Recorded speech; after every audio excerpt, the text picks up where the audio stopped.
नमस्कार. या क्षणाची सर्वात मोठी बातमी. शेतात काम करणाऱ्या शेतकऱ्याला किंवा शेतमजुरांना आता प्रदूषणमुक्त वातावरण काम करता येणार आहे. याचं कारण ठरलं आहे ट्रॅक्टर. याच ट्रॅक्टरच्या धुरापासून शेतकऱ्याची मुक्तता होणार आहे. कारण केंद्रीय वाहतूक मंत्री नितीन गडकरी यांनी मोठी घोषणा केली आहे.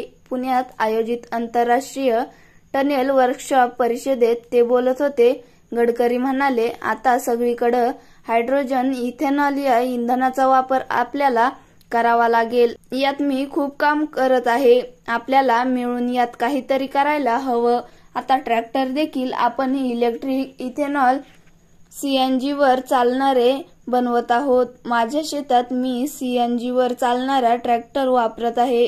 प्रदूषणमुक्त आणि खर्चाची बचत करणाऱ्या अशा गोष्टीचा आता आपल्याला शेतीमध्ये वापर करावा लागणार आहे. टनेलिंग मशीनसाठी देखील पर्यायी इंधनाचा वापर करावा लागेल. दुचाक्याही आता सीएनजी वर आहेत. यामुळे पैशांची खूप बचत होते.